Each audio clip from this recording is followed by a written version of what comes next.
አሞሪም እንግዲህ ኖቬምበር 11 ወይም ትናንት ነው ወደ ማንቸስተር ዩናይትድ የመጡት ሌሊቱን ነበር ስራ የጀመሩት ያው ስለዚህ አንደኛ አመታቸው ነው ዛሬ ዙሮ አንደኛ አመታቸው ላይ ይገኛሉ በአንድ አመት ውስጥ 54 ጨዋታ አድርገዋል 22 ድል 21 ሽንፈት 11 አቻ ውጤት አስመዝግበዋል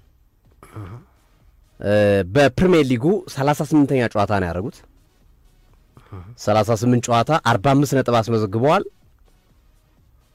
14ኛ ደረጃ ነው የሚያስቀምጣቸው በሊጉ ካሉ ክለቦች ውስጥ ያስመዘገቡት ውጤት ማለት ነው በአንድ አመት ውስጥ በ38 ጨዋታ 45 ነጥብ አስመዝግበዋል ይሄ 14ኛ ደረጃ ላይ የሚያስቀምጣቸው ናል ማንቸስተር ዩናይትድን በታሪኩ በጣም መጥፎን ደረጃ ይዞ ያጠናቀቀው በሳቸው ስር 15ኛ ደረጃ ያው በሳቸውና በኤሪክ ቴን ሃግ ነሳቸው አይ አብዛኛው ያው የዛስ እንዴ የኤሪክ ቴን ሃግም አስተዋጽአለሁ እንዴ ዋናው እሺ አለት እሺ ጻፍላል እንዴ አሁን የኢትዮጵያ ብሔራዊ ቡድን እኮ ሶፊ በአሰልጣኝ ውበቱ አባተ በአብርሃም መብራቱ አይደል አለፈ የሚባል አዎ ስለዚህ የማንቸስተር ዩናይትድ ውድቀትም በኤሪክ ቴን ሃግና በሩበን አሞሪም በነገራችን ላይ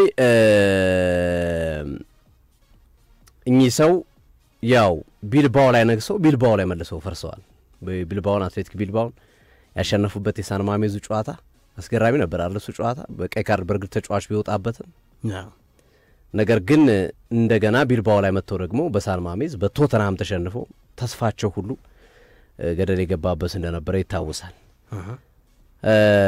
አሉቲ የሩበን አሞሪምን ያንዳ መቆይታ እንዴት ተገመገመዋል ካንተ ልነሳና ወደኔ ሐሳቦች እመጣለሁ አሉቲ በጣም ጥሩ ሶፊ ያመሰግናለሁ አድማጮች በድጋሜ እንግዲህ ቆይታችሁ ከኛ ጋር እንዲሆን ባክሮት ጋብዛለሁ እንግዲህ ማንቸስተር ዩናይትድ ሽግግር ላይ ያለ ቡድን ነው ማለት እንደ ሌሎች ክለቦች የዋንጫ ፍላጎት ወይም ደግሞ ዋንጫ ማሳካት አለብን ብሎ ባቅድ ኖሮ ልክ ለአርቴታ የተሰጠው ጊዜ ለማንቸስተር ዩናይትድ አሰልጣኞች የሚሰጥ ነበር ግን ዋንጫ በማንቸስተር ዩናይትድ አንገብጋቢ ስለሆነ ከፈርጉሰን በኋላ ብዙ አሰልጣኞች የአሰልጣኝነቱን ቦታ ቀያይረውታል ዴቪድ ሞይስ ሉዊስ ቫን ጋል ጆዜ ሞሪኒዮ ኦሌ ራልፍ ራኒክ ጊክስ ኬርቴከር ነበር ካሪክ ኬርቴከር ነበር ከዛ ደግሞ እሳቸው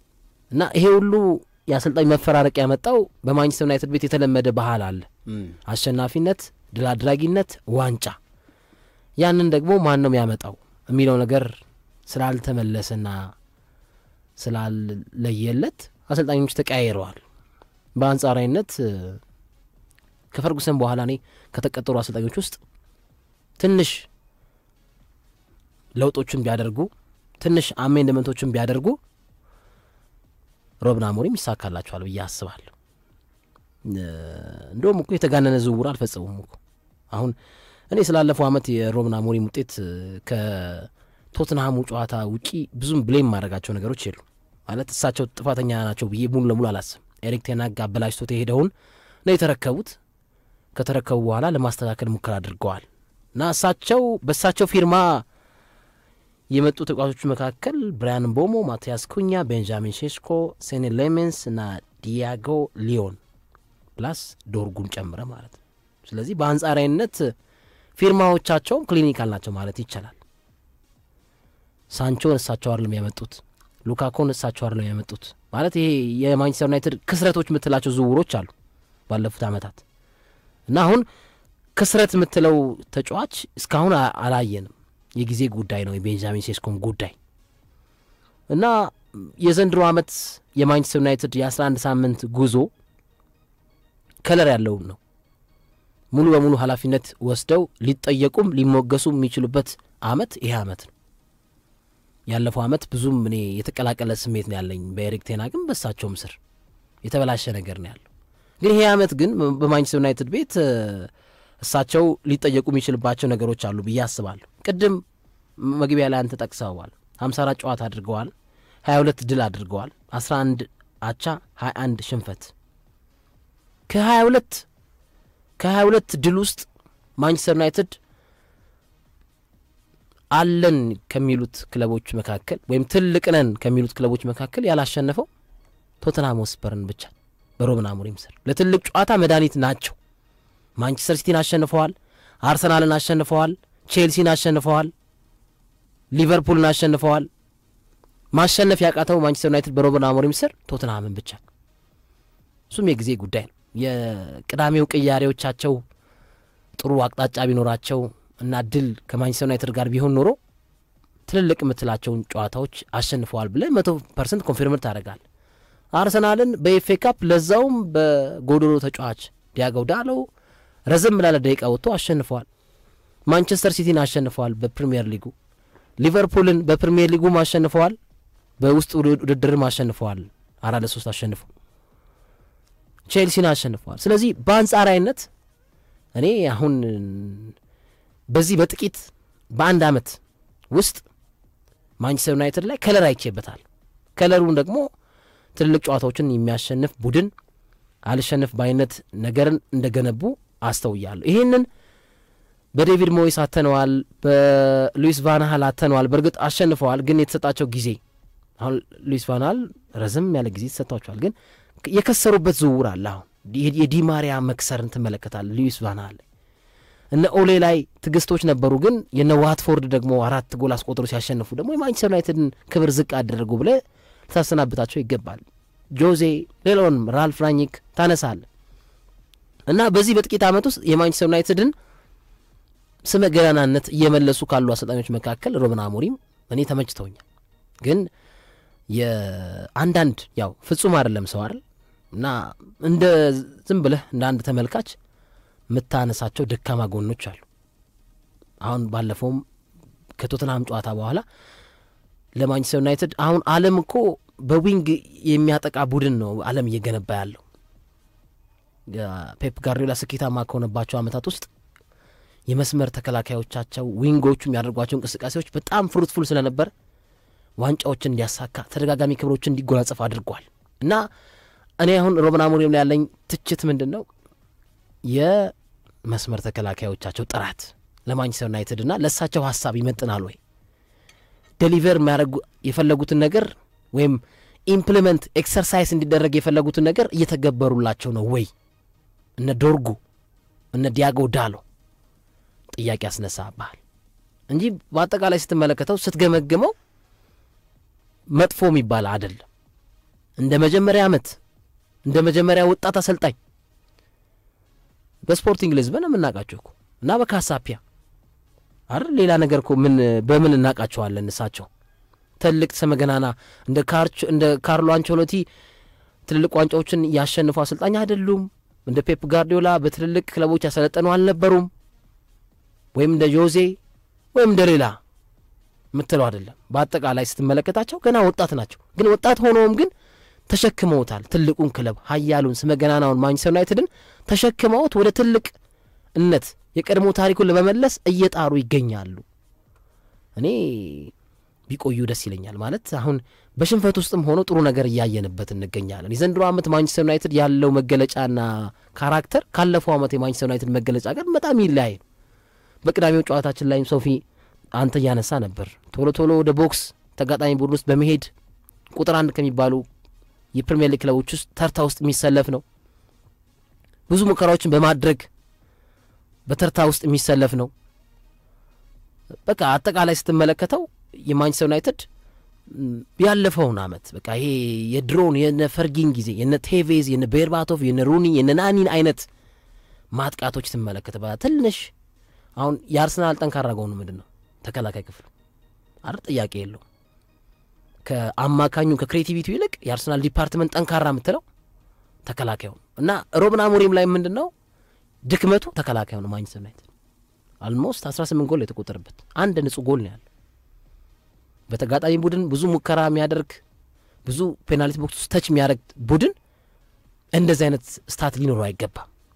ይሄ ልክ አይደለም ብዬ አስባለሁ። ተከላካዩ በእርግጥ ከሊሳንድሮ ማርቲኔዝ መምጣት በኋላ ይሄ ነገር ሊቀረፍ ይችላል። ግን አሁን ደግሞ የማንቸስተር ዩናይትድ ያሉ ተጫዋቾች ደግሞ ጥራትን በተመለከተ ማቲያስ ዴሊ ጥሩ ነው፣ ሃሪ ማጓየር አሪፍ ነው። ግን የመስመር ተከላካዮቻቸው ያላቸው ሚና በማጥቃት በመከላከል ይሄ ትንሽ በማንቸስተር ዩናይትድ በሩበን አሞሪም ስር አሜንድመንት መሻሻያዎች ያስፈልጉታል ብዬ አስባለሁ። ሌላው ጥሩ ነው እና የተከላካይ አማካኝ ቲሙ ይፈልጋል፣ ተጋላጭ አድርገውታል። አሁን ትልልቅ የሚባሉት አሁን አርሰናል ተከላካዩ ራሱ ኢቭን ቢሳሳት እኮ በግብ ጠባቂው ያተርፋል። ማንቸስተር ዩናይትድ አለው እንደዚህ አይነት ግብ ጠባቂ ሳኔ ለሜንስ ወጣት ነው፣ ግን እንደዚህ አይነት ነገሮችን ያደርጋል ጥያቄ ምልክት። ፕላስ ተከላካዩ እንዳይጋለጥም ደግሞ የአርሰናል ማን ነው ደጀኑ? ዲክላን ራይስ፣ ዙቢሜንዲ። ማንቸስተር ዩናይትድ ይሄ ያለው ኖ የለው። ምንም መዋሸት አያስፈልግም። ካስሜሮ ጥሩ ነው። ካስሜሮ ጥሩ ሆኖ ግን ልክ ካስሜሮ ቅያሪ ሲፈጸምበት ቡድኑ ሌላ አይነት መልክ ወዲያው ሲቀየር ትመለከተዋል። ስለዚህ ዊንጋቸውቻ ላይ ዊንግ ይሄ የመስመር ተከላካዮቻቸው ላይ እርማት ያስፈልገዋል። የተከላካይ አማካኝ ያስፈልገዋል ቲሙ። ፕላስ ካለፈው አመትም ትንሽ አሁንም ያገረሸው ነገር ብዬ ማስበው ምንድነው ኮንቨርዥን ሬት። አይ ቲንክ ሮብን አሞሪም መጀመሪያ ስራቸው ሼፊልድ ዩናይትድ ነው አይደል የገጠሙት 1-1 የተለያዩበት የብሬድሞን ሌን ጨዋታ ይመስለኛል ካልተሳሳትኩ፣ ታረማለሁ ከተሳሳትኩ። እና ከዛ ወዲህ ዩናይትድ ኮንቨርዥን ሬት ላይ ችግር ነበረበት ያለፈው አመት እንደ አጠቃላይ በኤሪክ ቴን ሃግም በሳቸውም ስር ኢቭን ከ18ኛ ወደ 19ኛ ነበር በጣም ኮንቨርዥን ሬት የተፈጠሩ የግብ ዕድሎችን ወደ ግብነት የመቀየር ችግር ከሌስተር ሲቲም ከሼፊልድ ዩናይትድም ከወረሩትም በጣም ያንስ ነበር። የማንቸስተር ዩናይትድ ጎል የማስቆጠር ችግር ሳውዛምፕተን ብቻ ነበር የሚበልጠው ላስት ይር። አሁንም ይሄ ነገር ሙከራ ያደረገ ማንቸስተር ዩናይትድ በሊጉ ብዙ ሙከራዎችን የሚያደርግ ቡድን ነው፣ ግን ጎሎች ደግሞ ያስፈልጉታል። ሲሳቱ ትመለከታለህ። እነ ኤምቦሞ ጎል ያስቆጥራሉ፣ ግን እነ ሼሽኮ ደግሞ የሚያመክኗቸው ኳሶች ደግሞ ጥያቄ እንዲፈጠሩባቸው ያደርጋል። አሁን ወሳኝ 9 ቁጥር ቢሆን ቶትናም ላይ የተፈጠረውን ኢንሲደንት 2 ኢንሲደንት አስቆጥሮልህ 3 ነጥብ ፒክ ታደርጋለህ። ግን እንደ አጠቃላይ ስትመለከተው 1 አመት በጣም ገና ነው። እግር ኳስ ፕሮሰስ ነው፣ ሂደት ነው። አርቴታ አርሰናልን ስመ ገና ነው ያደረገው፣ ምርጥ ቡድን ያደረገው 6 አመት ስለቆየ። ግን በማንቸስተር ዩናይትድ ደግሞ እንደዚህ አይነት ትዕግስት አይሰጥህም። ለምን የዋንጫ የሚፈልግ ቡድን ነው። ዋንጫ ብርቅ የሆነበት ቡድን አይደለም ማንቸስተር ዩናይትድ። ሁሌ መደጋገሙ አይ ዘንድሮ ማንቸስተር የሚባል ቡድን ነበር፣ ያ መምጣት አለበት ብዬ አስባለሁ። ከዛ አኳያ ማለት ነውና በነገራችን ላይ ፈርጉሰን ናቸው አይደል ማንቸስተር ዩናይትድን ትልቅ ያደረጉት ኢን ሪሰንት ይርስ ላይ ስንመለከት። አሁን ማንቸስተር ዩናይትድ ሲባል ቀና ብለን እንድትሄድ የፈርጉሰን ሚና ናቸው። ግን ፈርጉሰን በመጀመሪያ አመት የነበራቸውን የማሸነፍ ንጻሬን ከሮብን አሞሪም ጋር ስታነጻጽረው እንደውም የሮብን አሞሪም የተሻለ ነው። ይሄን በ50ኛ ጨዋታቸው ላይም ተመልክተናል በዚህ ፕሮግራማችን ላይ። አይ ቲንክ ሰንደርላንድን ይመስለኛል ማንቸስተር ዩናይትድ 50ኛ ጨዋታውን በሮብን አሞሪም ስር 2-0 ሲያሸንፍ እና እስከዛ ድረስ ፈርጉሰን እኮ 50 ጨዋታቸው ላይ ድረስ እኮ ከኦሌ ያነሰ ዊኒንግ ሬት ነበራቸው። ከጆዜም ከሉዊስ ቫን ሃልም ከዴቪድ ሞይስም ያነሰ ዊኒንግ ሬሾ ነበራቸው በመቶኛ። ግን እግር ኳስ ፕሮሰስ ነው። በጊዜ ሂደት እየተላመድክ ስትመጣ ቲምህን ትሰራለህ። እና ማንቸስተር ዩናይትድ አሁን ወርሳው ደረጃው ምናምን ይሄ 11ኛም 8ኛ ምናምን ይሁን፣ ግን ዝም ብሎ ኳስ የሚያይ እግር ኳስ የሚያቅ ግለሰብ የማንቸስተር ዩናይትድን እንቅስቃሴ ሲመለከት አይ እየተሻሻለ ያለ ቡድን ነው፣ በመሪዎቹ ተርታ ላይ መቀመጥ ያለበት ቡድን ነው ብሎ ይነግራል። ምክንያቱም እንቅስቃሴው ትልቅ ክለቦችን ያሸነፈ ሊቨርፑልን አሸንፏል አንፊልድ ላይ። የማንቸስተር ዩናይትድን ነጥብ በመውሰድ ማንቸስተር ዩናይትድን በመቦጥቦጥ የሚታወቁትን ክለቦች ነጥብ እየሰጧቸው አይደለም። ኖቲንግሃም፣ ብራይተን አልሰጠናቸውም 3 ነጥብ እንደውም ወስደናል። ቶትንሃም ብቻ ነው የከበዳቸው ሮብን አሞሪም። ቶትንሃም ብቻ ነው የከበዳቸውና መሻሻያዎችን ያደርጋሉ ብዬ አስባለሁ። እንደውም የዘንድሮ አመት ቻምፒየንስ ሊግ እና የኮንፈረንስ ሊግ ቻምፒየንስ ሊግ ገባ ማንቸስተር ጥሩ ነበር፣ ግን እንኳን ኮንፈረንስ ሊግ እና ዩሮፓ ሊግ ያልገባ ለምን የሲስተም አዳፕቴሽን ሲስተሙን የመተግበር ኢምፕሊመንት የማድረግ ሚድዊክ ላይ የሚሰሯቸው ፍሬንድሊ ማቾች ለዚህ በጣም አመለካች ናቸው፣ በጣም ጥሩ ናቸው ብዬ አስባለሁና እንደውም ኮንፈረንስ ሊግና ዩሮፓ ሊግ ከሚገባ ይልቅ አለመጫወቱ በደንብ ተጫዋቾቹ ሪከቨሪ ታይም ያገኙ ሲስተሙን ለመላመድ የሚያደርጉት ጥረት አሁን ፍሩትፉል እየሆነ ነው፣ ጌን እያደረገ ነው ማንቸስተር ዩናይትድ ብዬ አስባለሁና ከዚህ በኋላ ይቀጥላል ብዬ አምናለሁ። ቅድም ትላንትናም በፕሮግራማችን ስናነሳው ትልቅ ቡድን ማንቸስተር ዩናይትድ የሚያገኘው ማንቸስተር ሲቲ ነው ጃንዋሪ ውስጥ፣ ከዛ አርሰናል እያለ ነው። በዚህ መሀል ትንንሽ ክለቦችን ነው የሚያገኙት። በትንሽ ክለቦች ውስጥ የመፈተን ነገር ሊኖር ይችላል። እንደ ክሪስታል ፓላስ አዌይ ስለደስ ፓርክ ላይ እንደ ኒውካስትል ከመሳሰሉ ክለቦችን የሚያገኙት እንጂ በአጠቃላይ ስትመለከተው በአንጻራዊነት ከሌሎች ክለቦች ሚድ ቴብል ላይ ያሉ ክለቦችን የሚያገኘው። በዚህም ዩናይትድ ተጠቃሚ ይሆናል ብዬ አስባለሁ። እኔ የሮብን አሞሪም ትክክለኛው ሰው ናቸው። መሻሻያዎች ማድረግ አለባቸው። አሁን የዓለማችን ምርጡ አሰልጣኝም እኮ ስህተት ይፈጽማል እኮ፣ ግን ስህተትን እዛው ማረም ፔፕ ጋርዲዮላ አንድ ጨዋታን በየሰከንዱ ወይም በየደቂቃው ታክቲክን መቀየር ይችላል ተሰጥቷል እንደዛ መሆን አለባቸው የሚል ሐሳብ ያለኝ በአጠቃላይ ግን እኔ ብራንዱን ክለብ ብራንዱ አሰልጣኝ አግኝቷል ሩበን አሞሪም ወደ ማንቸስተር ዩናይትድ ለመጀመሪያ ጊዜ ስማቸው መያዝ የቻለው ወይም በትልቁ ስማቸው ከፍ ብሎ የተደመጠው ማንቸስተር ዩናይትድ ከፖርቶ ጋር በአውሮፓ መድረክ ውድድር በነበራቸው ጨዋታና ማንቸስተር ዩናይትድ 2-0 እየመራ ከዛ 3-2 ነው ሃሪ ማጓየር ጎል አስቆጥሮ 3-3 አቻ የወጡበት ጨዋታ ነው እዚህ ጨዋታ ላይ አሞሪም የሚለው ስም በማንቸስተር ዩናይትድ ቴክኒካል ኃላፊዎችና ክለብ አመራሮች ዘንድ ስሙ ተነሳ ሩበን አሞሪም የሚለው ማለት ነው ከዚህ ጨዋታ በኋላ ይሄ ጨዋታ እንደተጠናቀቀ ኤሪክ ቴናግ መልበሻ ክፍል ውስጥ ገብቶ ተጫዋቾቻቸው ላይ በከፍተኛ ጩኸት ምን አይነት የአእምሮ ጥንካሬ ነው ያላችሁ ምን አይነት የሥነ ምግባር ጉድለት ነው ያላችሁ 2-0 እየመራን የነበረውን ውጤት የተቀለበሰው በአእምሮ ጥንካሬያችን መውረድ ምክንያት ነው ለዚህ ደግሞ እናንተ ጠያቂ ናችሁ ብሎ አምባጓሮ ፈጠሩ በጥጮት ነው ሲናገሩ የነበረው በዛ ጨዋታ ላይ ገብቷቸዋል ኤሪክ ቴናግ ያ ጨዋታ የማሰናበቻ ደወል እንደሆነ ከደወልም አልፎ የማሰናበቻ ደብዳቤው እንዲረቅ ምክንያት እንደሚሆን ገብቷቸዋል ይሄ በሚሆንበት ሰዓት ብሩኖ ፈርናንዴዝ ተነሳ እርሳቸው እየለፈለፉ በነበረበት ሰዓት ላይ እና በሙሉ የአሰልጣኝ አባላቶች እንዲወጡና እኛ ተጫዋቾች እርስ በርስ እንነጋገራለን ብሎ ኤሪክ ቴናግና የአሰልጣኝ አባላቶቻቸውን ተጫዋቾቹ በብሩኖ ፈርናንዴዝ መሪነት አስወጧቸው ከበሩ ብሩኖ ፈርናንዴዝ እየመራን የመጀመሪያው ተናጋሪ ዲየጎ ዳሎ ነበር ዲየጎ ዳሎ እኛ ያለነው በዓለማችን ኃያሉና ታላቁ ክለብ የዓለማችን የእግር ኳስ ፈርጥ በሆነው ክለብ ነው ያለነው ከአሰልጣኝ ጋር ልንደባበር እንችላለን ከአሰልጣኝ ላይ መቸን ይችላል ግን ሜዳ ላይ ግን ማንነታችን ለተጋጣሚዎቻችን ማሳየት ይገባን ነበር በሚል ወቀሳውን አቀረበ አኮረፍንም አላኮረፍንም በሚል ሐሳቡን አንስቶ በከፍተኛ ሁኔታ ተወያዩበት ሌሎችም ተጫዋቾች አስተያየታቸውን ሰጡ በጉዳዩ ላይ ለቀጣይ ጨዋታ የተሻለ ሜንታሊቲ የተሻለ አእምሮ ይዞ ለመግባትና የተሻለ ነገር ይዞ ለመምጣት አሰቡ ኤሪክ ቴናግ የተናገሩት ነገር የአእምሮ ጥንካሬና ዲሲፕሊን ያሉት ነገር እውነት ነው በግራም ወሰር ነው በቀር ከርሳቸው ይጀምራል ወይስ የተጫዋቾቹ ችግር ነው እሱን እንደ በዝርዝር ማየት እንችላለን ግን ወቅቱ እርሳቸውን የሚመለከት ስላልሆነ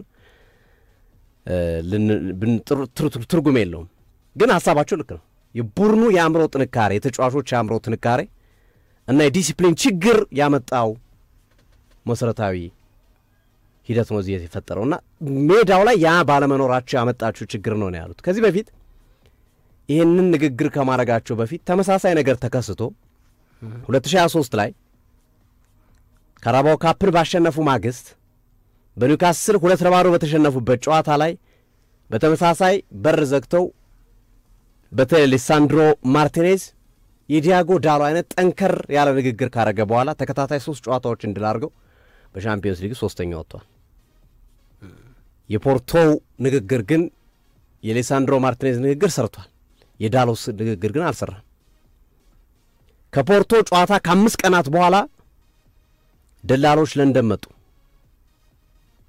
ከሰር ጂም ራትክሊፍ ጋር ተገናኙ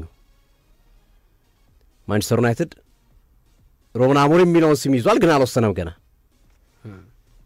ቪላ ፓርክ ላይ ምን አማራጭ አለ ብለው ደላሎችን ብሮከሮችን እስኪ እነማን አሉ ገበያው ላይ የሚለውን ሰር ጂም ራትክሊፍ ከመጋረጃ ጀርባ አውርተው ነበር ወደ ጨዋታው የመጡት ጨዋታው ቪላ ፓርክ ላይ ባዶ ለባዶ አለቀ የዚህኔ ማንቸስተር ዩናይትድ የተለያዩ አማራጮችን ማየት እንዳለበት አመነ ግን ስቲል የውል ማፍረሻውን መክፈል ከፍተኛ ስለሆነ እና ኤፍኤ ካፕ ዋንጫን በመውሰዳቸው አንዳንድ ጨዋታዎች ላይ የሚያሳያቸው ተስፋዎች ጥሩ ስለሆኑ እስኪ ትንሽ እናያቸው ወይም የመጨረሻ ድል እንስጣቸው ወይም የመጨረሻ አጋጣሚ ተብሎ የነበረው የዌስትሃሙ ጨዋታ ነበር ኦክቶበር 28 ዌስትሃም ከማንቸስተር ዩናይትድ በዛ ጨዋታ ላይ ዌስትሃም 2-1 አሸነፈ የዛኔ ማንቸስተር ዩናይትድ ወሰነ። በዛኑ ቀን ምሽት በጨዋታው በተከናወነ ከ2-3 ሰዓት በኋላ ወደ ሊዝበን የሚበር አውሮፕላን ይዘው በግል አውሮፕላን የስፖርቲንግ ሊዝበን የማንቸስተር ዩናይትዱ ቺፍ ኤክስኪዩቲቭ ኦማር ባሬዳ ወደ ሊዝበን አምርተው ከስፖርቲንግ ሊዝበኑ ፕሬዚዳንት ፍሬዴሪኮ ቫራንዳስ ጋር ተገናኙ። ከዛ ነገሮች በፍጥነት አለቁ። 3-4-5 ዙሮች ተነጋግረዋል ከአሰልጣኝ ሩበን አሞሪም ጋር። ለምሳሌ አከራካሪ ከነበሩ ጉዳዮች መካከል ሙሉ የአሰልጣኝ ስታፍ ይለቀቅ አይለቀቅ፣ በክረምቱ ዝውውሩ በጊዜው አሰልጣኝ ቆይና ይምጣ እና የሚሉ የመሳሰሉ ውይይቶች ነበሩ እክል የፈጠሩ። ግን በኋላ ላይ በስምምነት ነገሮች የተጠናቀቁበት ሂደት አለ። ከዛ መጠናቀቅ በኋላ እንግዲህ የአሰልጣኝ ሩበን አሞሪምን ቅድም አሉት በተወሰነ የጨዋታ ሂደታቸውን አንስታል። የሰሯቸው አንዳንድ ስህተቶች አሉ ሜጀር የሚባሉና ሊታረሙ የሚገቡ በቀጣይ ግንኙነታቸው የሚታዩ ነገሮች አሉ። አንደኛው ተጫዋቾችን የሚያስተዳድሩበት መንገድ በትልቁ ጥያቄ የሚያስነሳ ነው። ያው አሁን ተስፋና ስጋቱን አይደል እያነሳን ያለው። ለምሳሌ ጋርናቾን ከቶተናሙ ጨዋታ በኋላ በግልጽ ተጫዋቾች ባሉበት በተሰበሰቡበት በክረምቱ ጎበዝ ወኪል ያስፈልጋል ብሎ ተናግረውታል በግልጽ። ኡጋርቴን እኔ ማውቅህ በስፖርቲንግ ሊዝበን እንደዚህ አይነት ተጫዋቹን አልነበረም፣ በተጫዋቹ ፊት ነው የሚናገሩት፣ ምን ነክቶ ነው ብለው ተናግረውታል ይላል። እና እኛ አሰልጣኝ ቢሮአቸው ማናገር የሚችሉትን ነገር በይፋ ተጫዋቾች ማለት ስለሚናገሩ እሱ በተጫዋቾች መካከል እና በሳቸው መካከል ክፍተት ፈጥሮ ቆይቶ ነበር ይላል። ሌሎችን ማርኮስ ራሽፎርድ እና አንቶኒንም በተመሳሳይ ችግር የለባቸው በተሰበሰቡበት ልምምድ እየሰራ ሊናገር ይችላል። ልቀቅ በቃ አልፈልግም ምናምን ሊል ይችላል። እና ይሄ ፕሮፐር የሆነ የስራ ግንኙነት አንዱ በመሰረታዊነት የሚነሳ ችግር ነበረ። ከዚህ በኋላ ያስተካክሉታል ተምረው ከዛ ችግራቸው አብረን እናያለን። ግን ይሄ በትልቁ የሰው አስተዳደራቸው ጥያቄ የሚነሳበት ነበር። ለዛ ነው ራሽፎርድ፣ ሳንቾ፣ አንቶኒ፣ ራስመስ ሆይላንድ ያን ሁሉም ተጫዋቾች ከእርሳቸው ጋር የገቡት ሰጣ ገባና ክለቡንም ለኪሳራ ጭምር በተለይ ከዝውውር ጋር በተያያዘ በስምምነት ብጨርሰው በቀላሉ ሊያልቅ የሚችልና የተሻለ ነገር ማግኘት የሚችልበትን አማራጭ በነበራቸው ግጭቶች በወረደ ገንዘብ ይሸጥካቸው አሉ። የግዴታ መውጣት ስላለባቸው ብቻ ያስወጣቸው ተጫዋቾች አሉ ገንዘብ ሳታገኝባቸው፣ ለምሳሌ እንደ ሳንቾ አይነት ተጫዋች። ሌላው እርሳቸው አሁን ሌሎች አሰልጣኞች ላይ የምንመለከተው ነገር አለ። አሁን አርቴታ እኮ ልጅ ስትወልድ ሁሉ ቤት ይሄዳል። ተጫዋቻቸው ልጅ ሲወልድ ሄደው እንኳን ደስ አለ ምናምን ይላሉ። ጋርዲዮላም ይሄ የማህበራዊ ግንኙነታቸው ስትሮንግ ነው። ሩበን አሞሪም እንደዛ አይነት ነገር አይወዱም። በቃ ፕሮፌሽናል ነን ብሎ ነው የሚያምኑት። ሂዶ መጠየቅ ታመመ እንዲህ አለ ይጄ እንትን ላደርግ እንደዚህ የለም እርሳቸው ጋር በቃ ፕሮፌሽናል የሆነውን ወይ ነው የሚከተሉት ይላል። ግን አንዳንዴ ደግሞ ያስፈልጋል ከተጫዋች ጋር ግንኙነትን ለማጠናከር አንድ የታመመን ተጫዋች ተሻለው ብትለው ምንም ችግር የለው። የወለደን ተጫዋች እንኳን ደስ አለህ ልጅ ስለወለድክ ብትለው የሚያስከፋ ነገር ያለው አይመስለኝም። ግን እንዲህ አይነት ነገር አይወዱም። የማህበራዊ ግንኙነት ዜሮ ናቸው። ይሄ አንዱ ለማንቸስተር ዩናይትድ ከተጫዋቾች ጋር ሩበን አሞሪም ላላቸው ግንኙነት መሻከር እንደ ምክንያትነት የሚነሳ ነገር ነው ተብሎ ይታመናል። ሌላው በማንቸስተር ዩናይትድ በትልቁ ገጥሟቸው የነበረው ችግር በኋላ ላይም እንደው አንዳንድ መረጃዎች እንደሚያሳዩ ከሆነ ልክ እንደ ተጫዋቾች ይሄ ቅጣት ስመጣ ምድረድራቸው ሰው የሚመስሉ ግን በካርቶን የተሰሩ አለ አይደል? እንደሱ አይነት ነገር እያስቀመጡ ከዚያ አትንቀሳቀስ ያንተ ቦታ እስከዚህ ብቻ ነው እያሉ ጭምር አልረዷቸው ብሎ ማለት ነው 3-4-2-1 የሚረዳቸው ተጫዋች አጥተው በዛ መንገድ ሲሰሩ ነበር።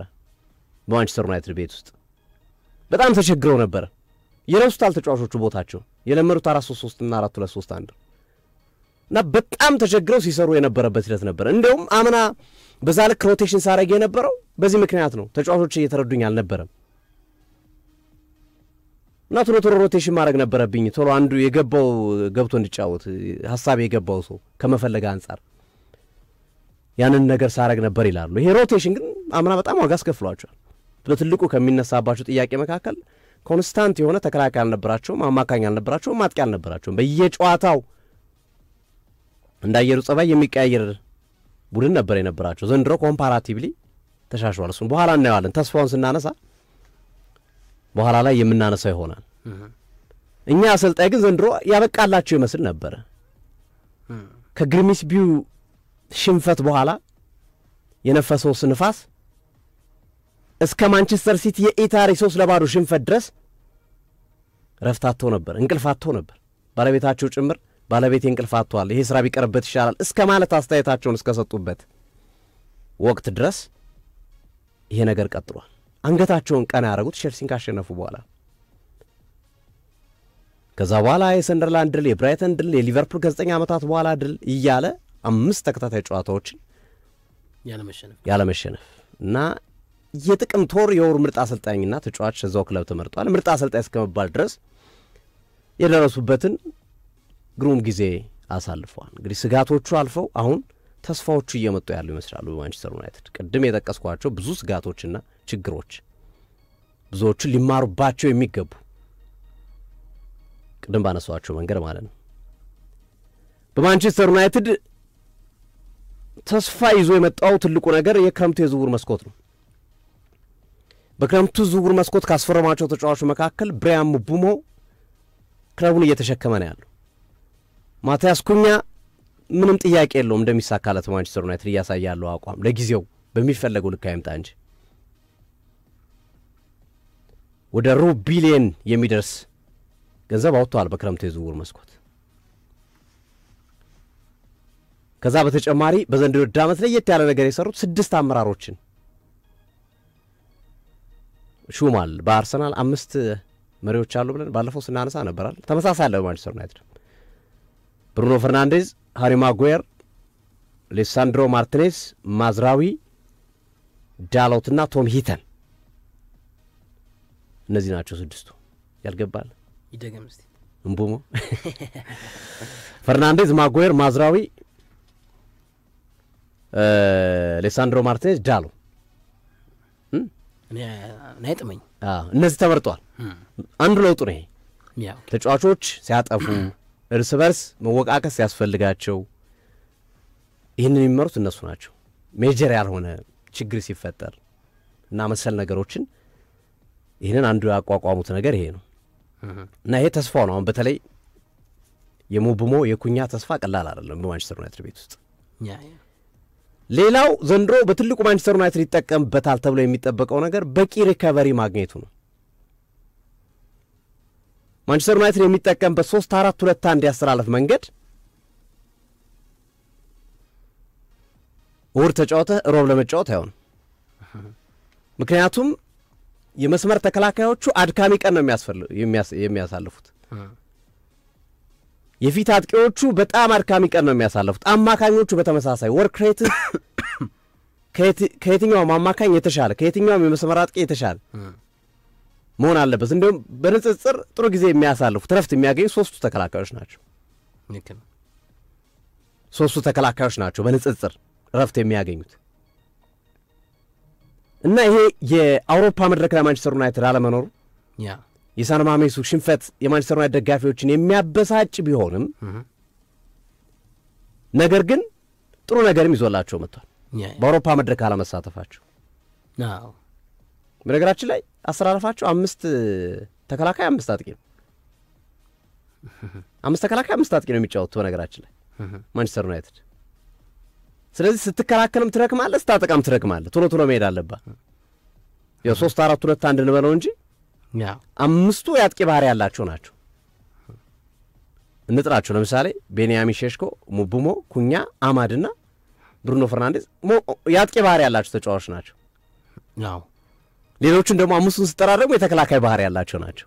በባህሪ ደረጃ ስንከፍላቸው ማለት ነው። ባጫወት በዚህ መንገድ ልናየው እንችላለን። እና ይሄ በትልቁ ለማንቸስተር ዩናይትድ አንዱ እየሰጡ ያለው ጠቀሜታ አንደኛ ረፍቱ፣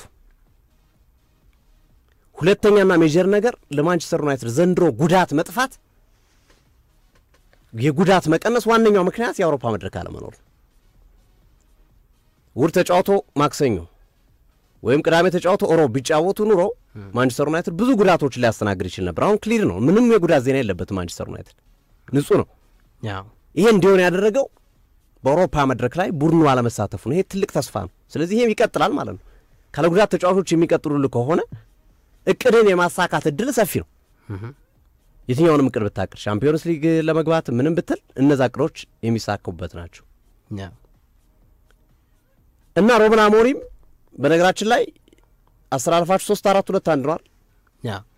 ውስጥ አዋቂዎች እንደሚገልጹ ከሆነ በደንብ ተጫዋቾቻቸው አስተላልፉ በደንብ እየገባቸውና ያጫወት መንገዱ በደንብ ውጤታማ እየሆነ ሲሄድ ኢቮልቭ ማድረግ ይፈልጋሉ፣ መለወጥ ይፈልጋሉ፣ ወደ 4-3-3 ማሳደግ ይፈልጋሉ።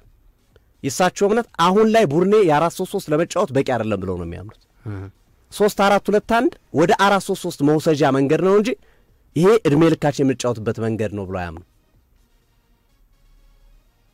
ይህን በቅርቡ ከነበሩት ከነ ዊልኮክስ ጋር በነበራቸው ውይይትም አስረድቷቸዋል ይላል የውስጥ አዋቂዎች መረጃ እንደሚያሳየው ከሆነ።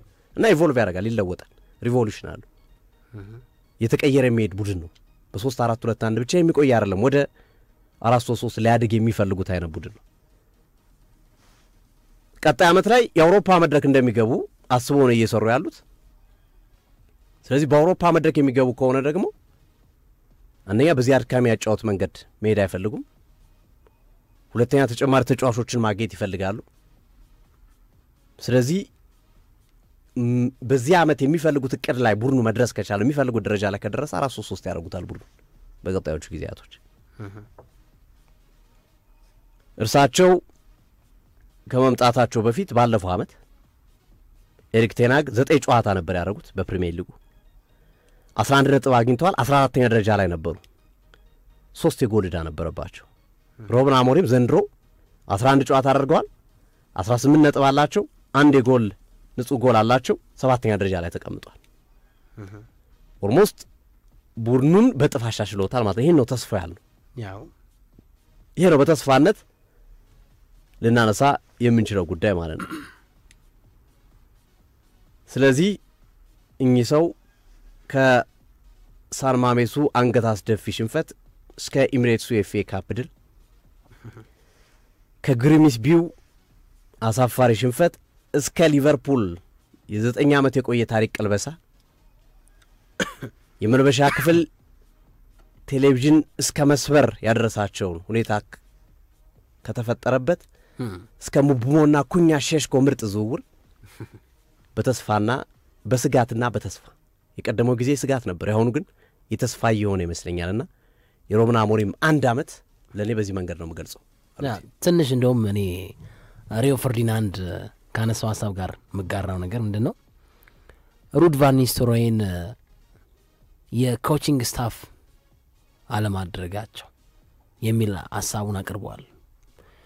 በአንድ ዓመት ቆይታቸው ውስጥ ብዙ መልካም ነገሮች አሉ። አንተም አንስተዋል፣ ተስፋውን አንስተሃል፣ ስጋቱን አንስተሃል። ግን እኔም ደግሞ አንድ አግሪ ማድረገው ነገር አሁን በሀገራችንም ያሉ ክለቦችን ስትመለከት የቀድሞ ተጫዋቾች በቀድሞ ክለቦቻቸው ላይ የኮቺንግ ስታፍ ሜምበር መሆናቸው የሚሰጠው ትርጉም አለ። እና ዳና ግርማ፣ እነታፈሰ፣ እነደጉ ሌሎችንም በቃ እየመጡ ያሉ ወጣት ተጫዋቾችን እንዴት መገራት እንዳለባቸው ስለ ክለቦቻቸው ታሪክ፣ ሪከርድ፣ አሸናፊነት፣ ትልቅነት የሚያስተገባቸው መልእክቶች አሉ። እና ሪዮ ፈርዲናንድ ምን አለ፣ እኔ ብዙ ጥሩ ነገሮች አሏቸው በሩበን አሞሪም ስር አግሪ ማድረጋቸው ነገሮች አሉ። ግን አለ ፎርመር የዩናይትድ የቀድሞ ተጫዋችን 10 ቁጥር ማሊያ የለበሰ ከዩናይትድ ጋር ዋንጫው ያነሳ በጥቂቱም ቢሆን የማንቸስተር ዩናይትድን ባህል የሚያውቅ ተጫዋች ነው ሩድ ቫን ኒስተልሮይ። ኬርቴከር ነበራል ሩድ ቫን ኒስተልሮይ። እሳቸው ከመምጣታቸው በፊት እኮ ምንም አይነት ጨዋታን አልተረታም ነበር እና ከቼልሲ ጋር አቻ ሌስተርን አሸንፏል በውስጥ ሊግ ውድድርም በፕሪሚየር ሊጉም። እና እሳቸውን የዚህ የቡድን የሩድ ቫን ኒስተልሮይን የዚህ የማንቸስተር ዩናይትድ የኮቺንግ ስታፍ አባል ማድረግ ነበረባቸው የሚል ሀሳቡን አቅርቧል። እና እኔ የምጋራው ነገር አሁን አዳዲስ እየመጡ ላሉ ተጫዋቾች ማንቸስተር ምን እንደሆነ ከሚጠቅሱ ከሚናገሩ ተጫዋቾች መካከል ሩድ ቫን ኒስተልሮይ አንዱ እና ሮናልዶ ለተናገረው ነገር እንደውም ቢያንስ የዩናይትድን ትልቅነትና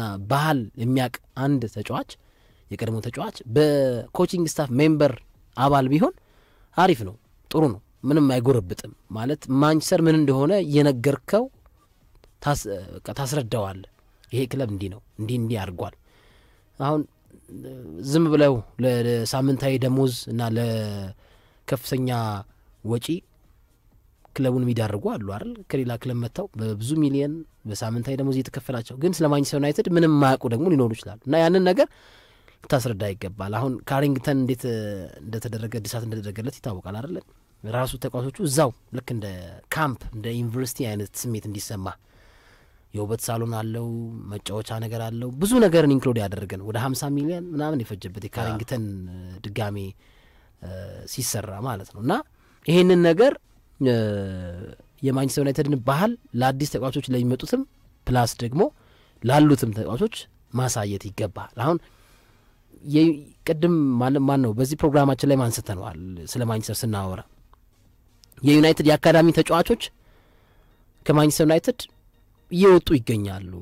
እነ ስኮት ማክቶሚኒ እነ አሌሃንድሮ ጋርናቾ ሌሎችንም እየጠቀስን እንገኝ ነበርና ኢቨን ራሽፎርድ በውሰትም ቢሆን እና ይህንን ባህል የሚያውቁ ተጫዋቾች አሁን እየተመናመኑ መጥተዋል። አሁን ባርሴሎና ብትሄድ ላማሲያ በጣም ብዙ እያወጣ ያሉ ተጫዋቾች አሉ እና ስለ ባርሴሎና ኃያልነት አዲስ ላይ የሚመጣው ተጫዋች ይነግሩታል አይደል? ጋቪ ይነግሩታል።